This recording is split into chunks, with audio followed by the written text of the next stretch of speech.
मालती दीदी तो इतने उन्नी आया उद्देश्य पूरण किया नवा दो बाबू मेना जे बोले नवा दो फ्री ते पढ़ावे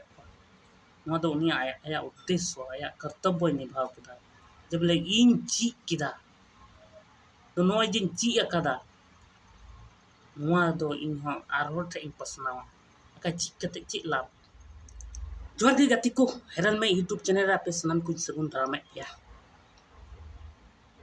अतिन दो तम वीडियो अगु का तबना आरो नवा गे नवा वीडियो दबो थोड़ा बो गालमारा नोगा अबो मनवा वा कथा गे चला बुन ताले ना वीडियो से मनवा मो जन्म कना कोनो ना कोनो उद्देश्य खातिर गे पासे बिना मतलब तो बाबू जन्म आ नोका कते गे धरती पुरे मनवा अस्तित्व तो बोले ताहे इदी कना पले जो नवा खातिर तेगे चेदा से अबो जुदी अबो उद्देश्य बाबू पूरा खाए ताले मनवा जन्म कते हो मिछि मेना बोले मनवा अबो जन्म कना कहीं बा कहीं कोनो ना कोनो मिटांग उद्देश्य लगी आ उना उद्देश्य पासे अपन अपन पूरा तबना आर हबो माने ओका खय बो हेजु कना ओडे बो चलाबो कना अतो आबो नेते ने बेतार नेलोगो कना माने आबोआ ओका उद्देश्य कना उना दो बाबू पूरा दाड़ेया माने अपन अपना कथा हुदिस कते निजेरा कथा हुदिस कते माने नोंका स्वार्थपर बो बना चाबाव कना जे बोले ओका कना असल कमी उना हो बाबू कमी दाड़ेया कना धरती पुरी ले लेंगे धरती पुरी बेकार चाबायदा बर्बाद चाबायदा बो चिक खातिर एकेन निजेरा आबोआ खातिर माने आबो स्वार्थपर खातिर ते नवा दो सनाम बो बर्बाद चाबायदा मिट ते बो नेला ओत हासा जड़ चाबा नवा करे धीरी खदान থেকে शुरू करे कयला खदान থেকে इंडस्ट्री থেকে बड़ा बड़ा बिल्डिंग থেকে शुरू करे नोंका नवा को खातिर पूरा अब जमी जायगा को खत्म गो का अतो नवा तो अब उद्देश्य तो बांग कना ओई खान नवा सोसना जुग रे अब मने जे बोले नवा तो अब उन्नयन ठीक गया उन्नयन तो हुयु कान जे मेनखान उन्नयन के हुयु करा मेनखान नवा रे बर्बाद माने निटांग बर्बादी हुयु काना नवा तो बसे जतो हड़ को बड़ाय कान गे अदो बो मेना कथा दो नोडे मालती मुर्मुआ कथा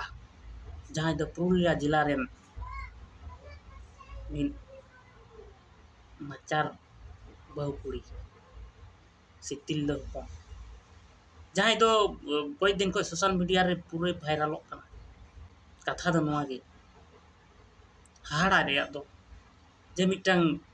कुड़ी हपन से तिल्लो हपन आज रेन हुडिंग हुडिंग कुड़ी गिद्र हबर कते से कोड़ा गिद्र हबर कते जे नुन मारंग कमी रे भिड़ेव कना ना दो सरिगे अडी सरहावन और अडी सरहाव लतियान लेका कन गया कथा चेदा से नोंका तो असंभव गया तिना हड़ लटू लटू पढ़ा हड़ एमए बी पास कते को दुरुप थिर कना मेनखान नोंकान कमी रे दो तिसो बाको आगो कना से ओने लारगिन मेन के अबो दो स्वार्थपर हड़ स्वार्थ चाबो निजेरा स्वार्थ बो नेला इटा हड़ा तो बाबू नेला दो ओना लेकाते नुई मालती मुर्मू दीदी से मालती बिटी से जाय गेबो सगैते हुई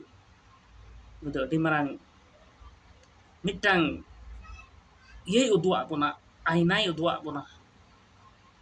जे बोले मिटांग उद्देश्य पूरण लगी दो पैसा बांग लगा टाका बांग लगा अन्नागी कमी कना और कमी ये कना इनते जहां दबो बड़ाई केदा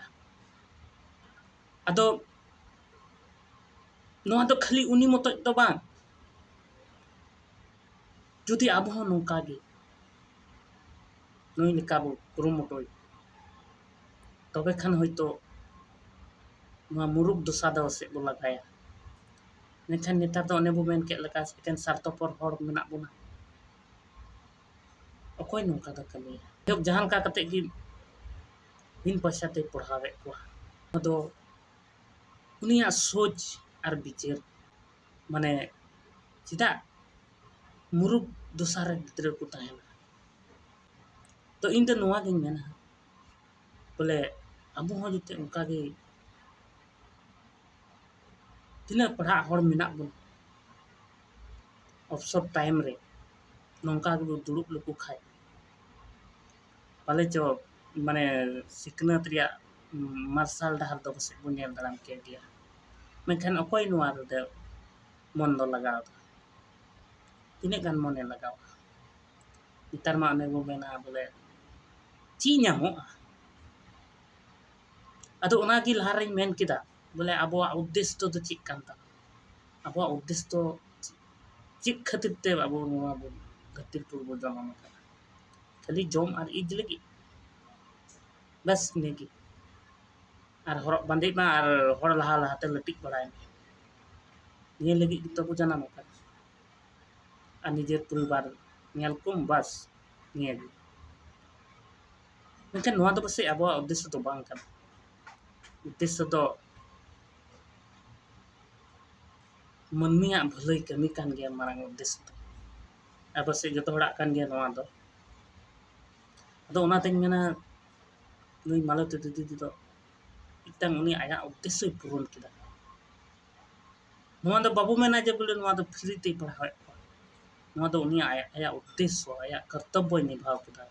जे बोले इन ची किदा तो नोवा जिन ची अकादा नोवा दो इन हो आरो थे इन पसनावा का ची कते ची लाभ माने जहां ची किदा ओलोग पढ़ाम ची किदा